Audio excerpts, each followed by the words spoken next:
हर हर महादेव और नमस्तुभ्यं मित्रों में दोस्तों। आज एक बार फिर आप सभी शुभ भक्तों को मेरे चैनल शाम सदाशिव में स्वागत करता हूं। आशा करता हूं आप सभी शुभ भक्त स्वस्थ और फिट होंगे। चलिए मित्रों, माताओं, बहनों, आज मैं आप सभी शुभ भक्तों को एक बालक की कथा लेकर के आया हूं कि एक बालक की जिद के आगे स्वयं भगवान शिव को आना पड़ा। उसके लिए आना पड़ा, उसकी जिद के लिए आना पड़ा। तो चलिए मित्रों, माताओं, बहनों, आप सभी शुभ भक्तों के लिए ये कथा, जो एक अद्भुत कथा है, सच्ची कथा है, आप सभी शुभ भक्तों के लिए लेकर के आया हूँ। तो इसको अवश्य श्रवण करिए और अंत तक श्रवण करिए, क्योंकि अंत तक सुनेंगे, ये बीच पे छोड़ कर जाएंगे तो कहीं ना कहीं मेरे भोले बाबा का आप अनादर करेंगे। तो ऐसा मत करिए और इस कथा को अंत तक अवश्य सुनिए। चलिए सुनते हैं कथा, ज्यादा समय ना आप सभी शिव भक्तों को लेते हुए चलते हैं कथा की तरफ। सुनते हैं ये एक सुंदर कथा, जो कि अद्भुत कथा है, एक बालक की कथा है ये।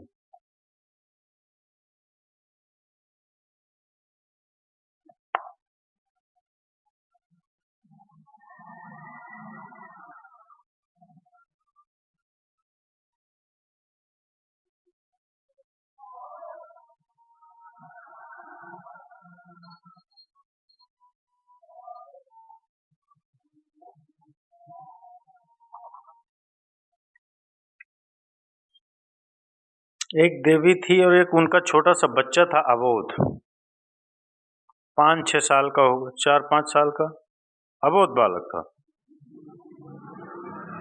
संयोग से उसके पिता का स्वर्गवास हो गया। संयोग या दुर्भाग्य, जो भी कहिए। ससुराल में उस देवी के कोई और नहीं था। ससुराल में उस देवी के कोई और दूसरा नहीं था। तो क्या करे? उसका एक भाई था, तो अपने भाई के यहाँ रहने आ गई। भाई का भी कोई परिवार नहीं था, अकेला ही रहता था। तो अपनी बहन को देखकर बड़ा प्रसन्न हुआ और उसको लगा कि अब भांजे के साथ में रह सकते हैं, तो बहुत अपने भांजे को बहुत प्रेम करता था, उसका ध्यान रखता, उसके साथ खेलता था, उसके साथ आना जाना करता था, बहुत प्रेम से।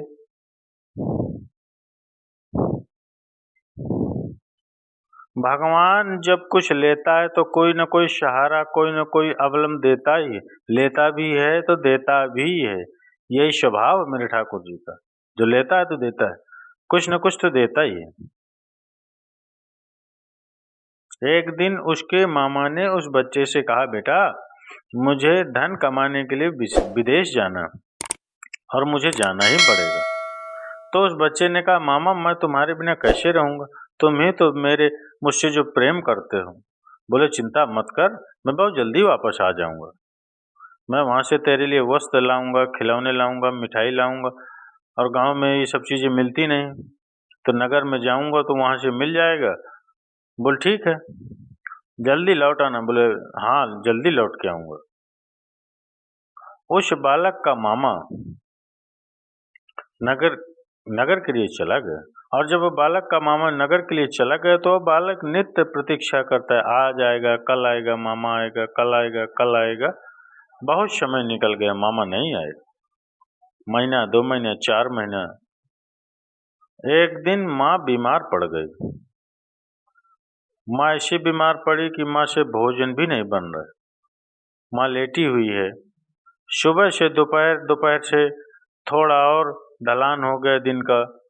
अब भूख के मारे उस बच्चे को चैन नहीं पड़ रहा था, तड़प रहा था। बोलो मैं भी भूखा हूँ और मेरी माँ भी भूखी है, और भोजन करे, मामा होते तो भोजन लाते, पर मामा है नहीं, अब क्या करें। तो उस बच्चे ने सोचा, चलो मैं ही चलता हूँ, कहीं ना कहीं कुछ मिलेगा।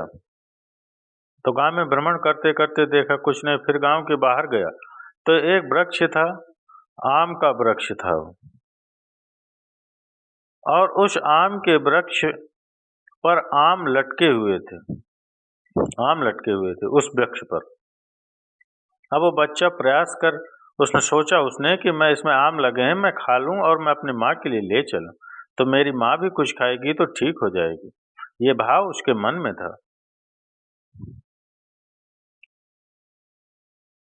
अब आम तोड़ने के लिए हाइट चाहिए। हाइट उतनी है नहीं, क्या करे? संयोग से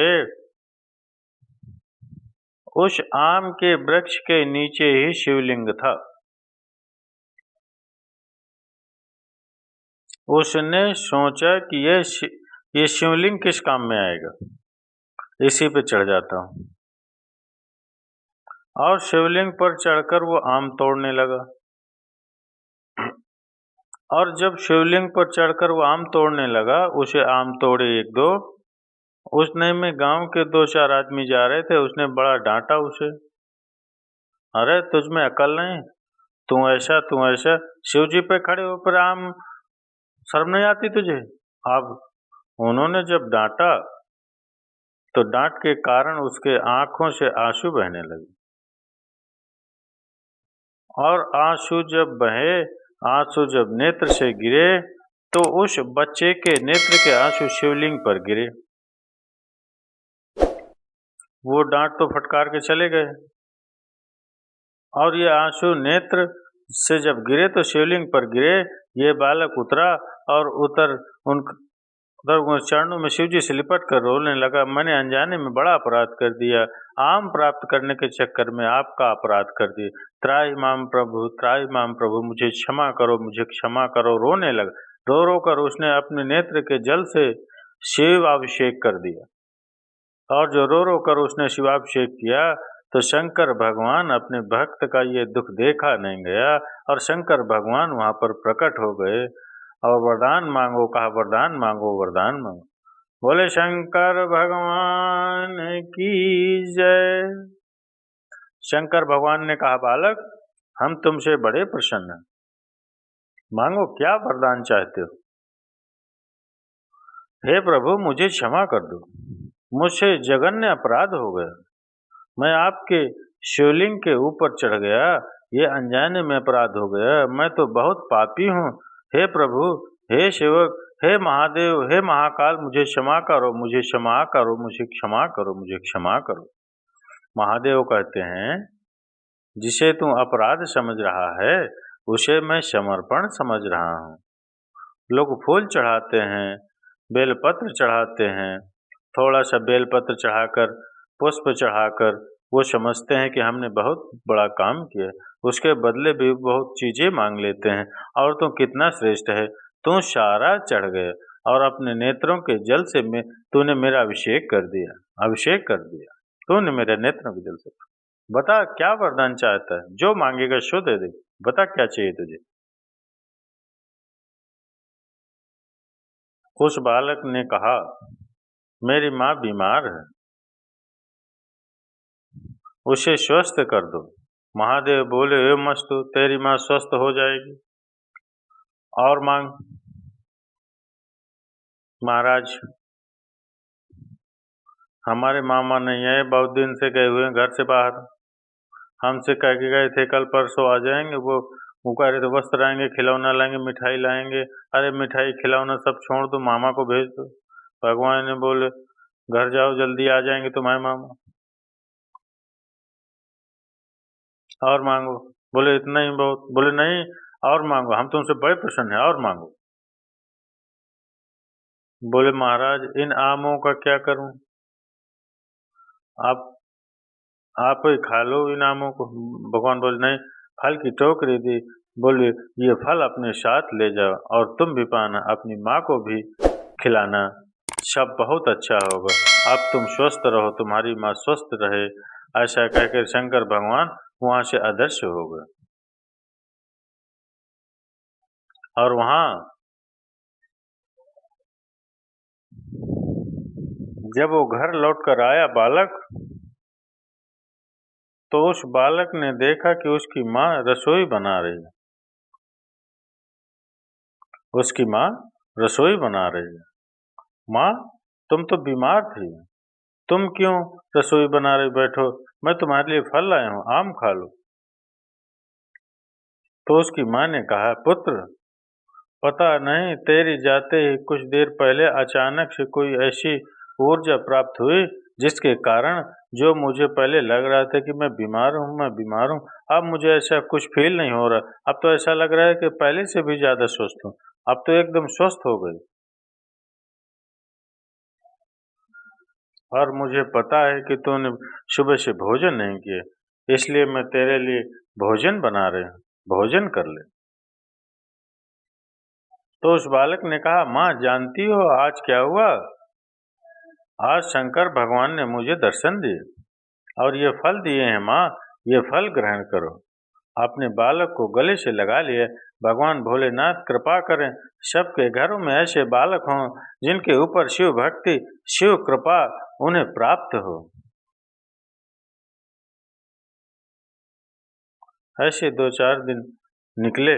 अचानक से देखा, एक दिन मामा उनके घर वापस आए। मामा मामा को देखकर वो बालक को दौड़ पड़ा, मेरे मामा आ गए, मेरे मामा आ गए, मेरे मामा आ गए। वो दौड़ा, वो गले लग गया। मामा ने गले लगा लिया, उठा लिया। अरे मैंने तुझे बड़ा याद किया, बहुत याद आता था तू मुझे, बहुत अच्छा बड़ा बड़ा कार्य था, इसलिए वहाँ मुझको ज़्यादा समय लग गया। मैं तेरे लिए देख देख क्या लाया हूँ, बड़े सुंदर सुंदर खिलौना थे, बड़े दिव्य खिलौना, बड़े प्यारे प्यारे वस्त्र थे। ये देख वस्त्र लाया हूँ, ये मिठाई खा। बड़ा प्रसन्न हो गया बालक, बहुत प्रसन्न हुआ। अब वो मामा के संग खेलने लगा, मामा के संग भोजन किया और मामा के संग भोजन करके खेलते खेलते मामा के संग सो भी गया। मामा भी सो गए चारपाई पे। मामा जब सो गए तो मामा की बहन आई और सोए हुए मामा के चरण पकड़ ली। चरण पकड़े तो मामा खड़े हो गए। बहन ऐसा क्यों कर रही हो? बोले मैं सच जानती हूँ, तुम बताओ तुम कौन? बोले क्या सच जानती हो? मैं ये सच जानती हूँ, मेरा सही है भैया भी संसार में नहीं है, मेरा भैया इस संसार में नहीं। ये सच है, ये जानती हूँ कि मेरा भाई संसार में नहीं है। अब तुम बताओ तुम कौन हो जो मेरा भाई भाई बन के आए हो? बोले क्या करोगी जान के? बोले कुछ तो मैं जान ही गई हूँ, बस आपके मुख से सुनना चाहती हूँ। तभी तो मैंने चरण पकड़े। मैं जानती हूँ आप महादेव हो। मेरे बालक का मन रखने के लिए आप मेरे भाई बन करके आए हो, ये मैं जानती हूँ। तुरंत शंकर भगवान प्रकट हो गए और कहा, बहन तेरे बेटे ने मुझे तेरा भैया बना दिया, तेरे बेटे ने, तेरे पुत्र ने मुझे तेरा भाई बना दिया, अब तू मेरी बहन है। अब तो चिंता मत करना, ये भोला तेरा भाई बन के आया है। पर बहन एक निवेदन है तुमसे। बोले क्या? ये बात मेरे भांजे को मत बताना, उसको मत बता, ये बात भांजे को मत बता, नहीं तो मुझसे प्रेम नहीं करेगा मामा वाला। और मुझे उसका वो भोलापन बहुत प्रिय है, उसका अपनापन बहुत प्रिय है। उसके उस अपनापन के लिए, उसका प्रेम पाने के लिए मैं उसका मामा बन के आया हूँ, उसका मामा बन के आया। तो चलिए मित्रों, माताओं बहनों, मैंने आप सभी शिव भक्तों माताओं बहनों को इस भोले बालक की शिव भक्ति की कथा श्रवण कराई।